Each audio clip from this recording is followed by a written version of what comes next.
Abordaremos a continuación conceptos relacionados con la osteoporosis en relación a su epidemiología, diagnóstico y tratamiento. Definimos a la osteoporosis como una enfermedad ósea metabólica caracterizada por baja masa ósea y deterioro de la microarquitectura, lo que lleva a una mayor fragilidad del hueso y a un aumento en el riesgo de presentar fracturas. La Organización Mundial de la Salud define como fractura osteoporótica o fractura por fragilidad aquella causada por una fuerza o torsión ejercida sobre el hueso, la cual sería insuficiente para fracturar una estructura ósea normal. La osteoporosis se presenta hasta en la mitad de las mujeres en su etapa posmenopáusica. Datos provenientes de Estados Unidos muestran que la frecuencia de fracturas osteoporóticas, ya sea estas cadera, muñeca o columna vertebral, se presentan a lo largo de la vida hasta en el 40% de mujeres blancas y en el 13% de varones, sobre todo aquellos mayores de 50 años. Luego de una fractura, la dependencia de cuidados asciende casi al 20%, siendo una cifra similar a aquella determinada por la mortalidad al año. En nuestro país, considerando la tasa media anual en personas de más de 50 años, se considera una presencia de 90 fracturas de cadera por día, con una relación 2.5 a 1 en relación a mujeres y varones. Y en relación a la mortalidad luego de una fractura de cadera, esta se presenta hasta en el 10% de los casos durante la hospitalización, ascendiendo al 33% durante el primer año post-fractura, manteniéndose esta mortalidad elevada hasta 5 a 10 años posteriores, observándose mayor frecuencia de muerte en varones al ser comparados con las mujeres. Siguiendo los criterios de la OMS, en la República Argentina y en mujeres mayores de 50 años, 1 de cada 4 presenta densitometría en rango de normalidad, con osteopenia en 2 y osteoporosis en la restante. Las cifras tanto de osteopenia como de osteoporosis proyectadas en estos próximos años reflejan cifras realmente de impacto en la salud pública. La tasa de fracturas por fragilidad es mayor en individuos con osteoporosis al ser comparado con los osteopénicos, mientras que en estos últimos el número absoluto de fracturas es mayor. Al detenernos en el análisis de por qué una persona se fractura en relación a la presencia de osteoporosis, debemos considerar la presencia de factores de riesgo, la historia personal de fracturas, los antecedentes de fractura en familiares de primer grado, la presencia de enfermedades asociadas, la menopausia precoz o quirúrgica, así como trastornos de la conducta alimentaria, el uso de ciertos fármacos y el tabaquismo, junto con el trasplante de órganos, la amenorrea primaria o secundaria, la inmovilización prolongada y el bajo consumo de calcio, podrían ser considerados entre estos. Las enfermedades y hábitos que afectan a la densidad mineral ósea son múltiples. Podríamos nombrar a las endocrinopatías como la diabetes tipo 1, osteomalacia o hiperparatiroidismo, enfermedades gastrointestinales como las enfermedades hepáticas crónicas o distintas causas de malabsorción, enfermedades hematológicas, incluyendo dentro de estas al mieloma múltiple o enfermedades hematológicas crónicas, la insuficiencia renal crónica, la litiasis renal y la hipercalciuria como causas de origen renal, las artropatías inflamatorias crónicas y otras, dentro de la cual incluimos la osteogénesis imperfecta, el consumo excesivo de alcohol, las neoplasias en general y el SIDA. Y considerando los fármacos que afectan la densidad mineral ósea, Los corticoides son los de mayor relevancia, existiendo actualmente inclusive guías destinadas a su abordaje en forma individual. No debemos tampoco olvidarnos de dosis supresivas de TSH en relación a la levotiroxina y otros fármacos tales como la furosemida, las tiazolidinedionas o determinados fármacos de origen neuropsiquiátrico. El score de Frax es una herramienta para evaluación de riesgo de fractura, ya que nos otorga la información sobre la probabilidad de fractura que tiene el individuo de presentar en los próximos 10 años una fractura mayor osteoporótica que incluye a las fracturas vertebrales de antebrazo, de cadera y de hombro con un 20% o más como pauta de riesgo, mientras que para la fractura de cadera un valor que supere el 3% debe hacernos considerar una intervención en nuestro paciente. Ahora bien, una vez analizado el riesgo que tiene nuestro paciente de presentar osteoporosis, ¿cómo realizamos el diagnóstico de la misma?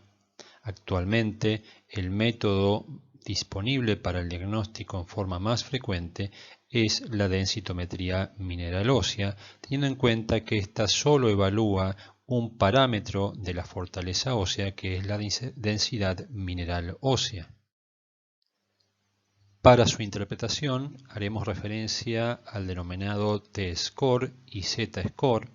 En ambos casos corresponden a la cantidad de desviaciones estándar del valor de contenido mineral óseo que presenta nuestro paciente en relación a una población joven y sana, si consideramos el T-score, y a una población de la misma edad y sana con respecto al Z-score.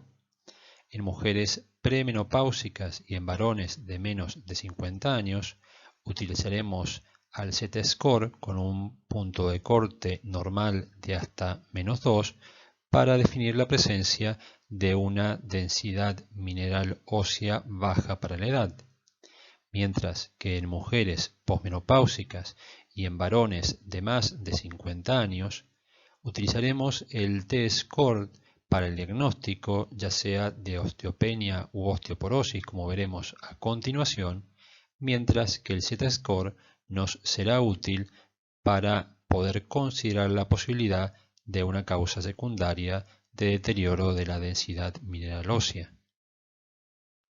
La OMS, y en base al T-score, define normalidad hasta -1, osteopenia desde -1 y hasta -2.5, osteoporosis ante valores menores a -2.5 y osteoporosis severa frente al mismo valor y la presencia de fracturas.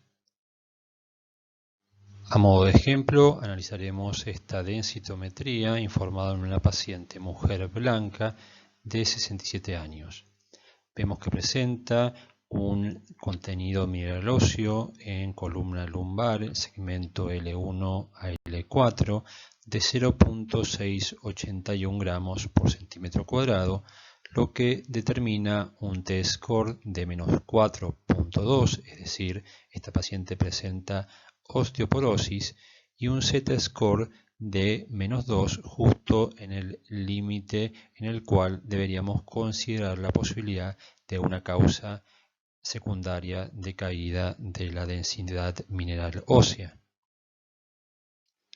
En este punto los invito a detener momentáneamente el video y analizar todas aquellas indicaciones para solicitud de una densitometría en relación tanto a la población femenina como masculina. ¿Cuál es la utilidad de otros métodos complementarios de diagnóstico en el análisis de nuestro paciente? Haremos referencia tanto al laboratorio general, a los marcadores de recambio óseo y también a la utilidad de estudios radiológicos. Con respecto al laboratorio general, se sugiere evaluar el hemograma completo, calcemia, fosfatemia, creatininemia, calciuria y creatinina urinaria en orina de 24 horas, hepatograma, fosfatasa alcalina sérica, indicar un proteinograma por electroforesis ante la presencia de fracturas vertebrales, mientras que otras determinaciones como el análisis del eje del cortisol, la TSH y la paratormona estarán destinadas, según se considere, a el hecho de confirmar o descartar causas secundarias. En relación al dosaje de la 25-hidroxivitamina D, este se sugiere en personas que van a recibir tratamiento farmacológico para osteoporosis, en personas con fracturas recurrentes o con pérdida a pesar del tratamiento de densidad mineral ósea, en aquellos con condiciones que afectan la absorción o acción de la vitamina D y finalmente en forma sistemática en mayores de 65 años. Si bien no está recomendada la determinación en forma sistemática de los marcadores óseos de remodelado en pacientes con osteoporosis, su evaluación podría ser de utilidad en la determinación del riesgo de fractura y de la respuesta terapéutica. Contamos entonces con marcadores de formación como es la osteocalcina, la fosfatasa alcalina ósea, los propéptidos carboxilo o aminoterminal del procolágeno tipo 1, mientras que la piridinolina, la desoxipiridinolina y los telopéptidos carboxilo o aminoterminal del colágeno tipo 1 son marcadores de resorción. La utilidad de la solicitud de radiografía de columna dorsolumbar radica en la detección de fracturas vertebrales, ya que el hallazgo de al menos una deformidad vertebral determina la presencia de osteoporosis. Por otro lado, es importante descartar espondiloartrosis y calcificaciones vasculares, las cuales podrían modificar los datos obtenidos por la densitometría.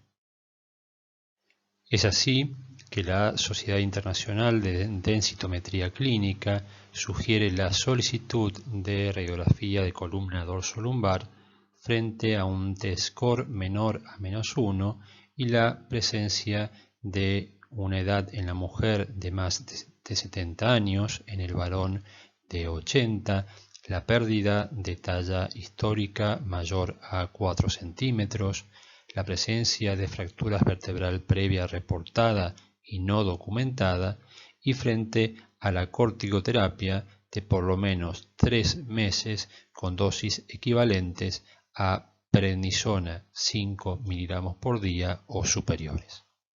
Solicitaremos entonces una radiografía de columna dorsolumbar de perfil con foco en D7 y L3.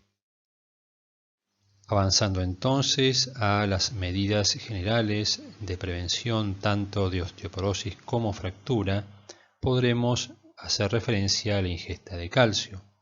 Es preferente el aporte de calcio a través de la dieta, con productos lácteos fortificados, los que contienen un 40 a 100% más de calcio que aquellos no fortificados. En individuos mayores de 50 años, la sugerencia es el aporte de 1200 miligramos de calcio por día, y frente a la intolerancia del mismo consideraremos los suplementos farmacéuticos. El aporte proteico de 1 gramo por kilo de peso por día también se sugiere en nuestros pacientes. Está demostrado que en pacientes con fractura de cadera que reciben suplementos proteicos presentan una hospitalización más breve y una mejor recuperación funcional.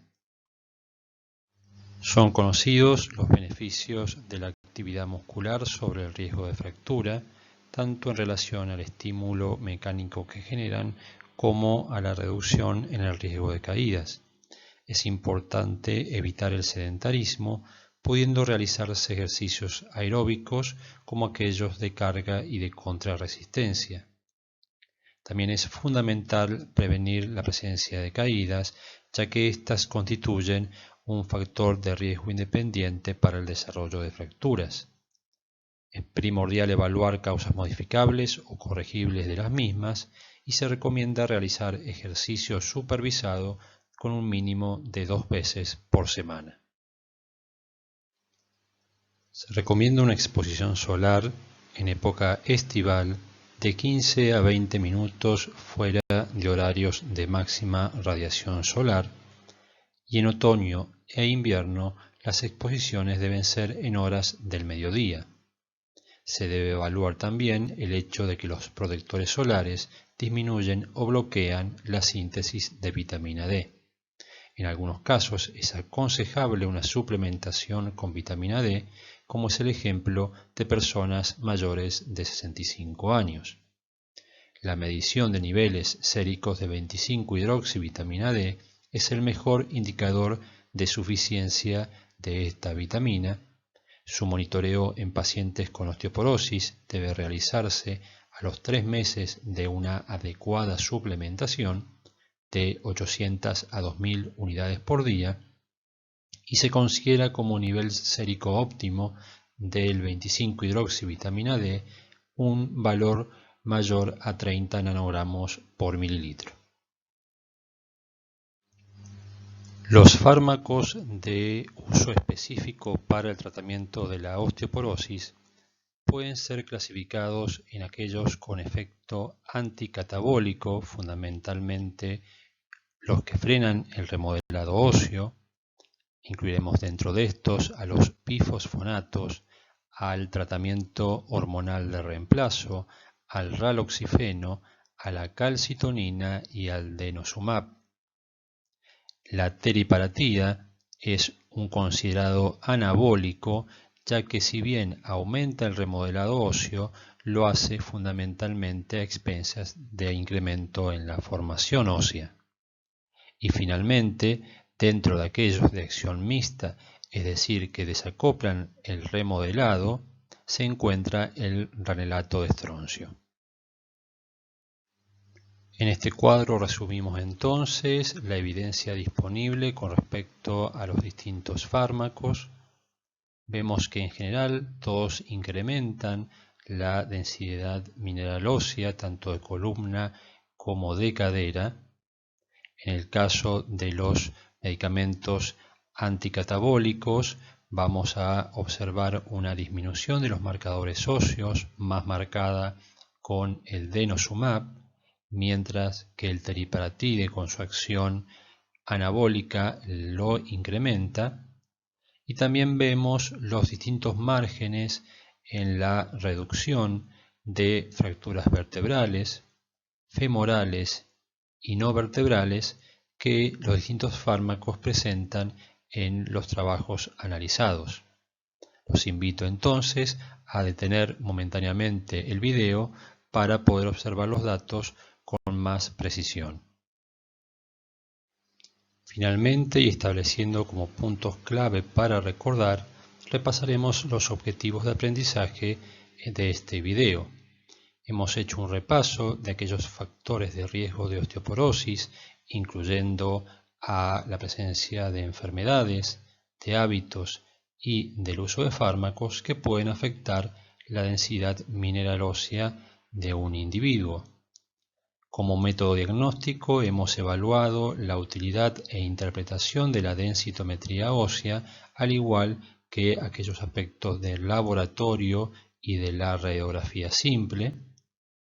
Hemos hecho un repaso de las medidas preventivas para evitar el desarrollo de osteoporosis y finalmente hemos considerado los fármacos disponibles actualmente en Argentina para el tratamiento de los individuos con osteoporosis, haciendo en base a esto último referencia de la presencia de bifosfonatos como los fármacos de primera línea, quedando reservado el uso de denosumab y de teriparatide fundamentalmente para tratamientos secuenciales o combinados.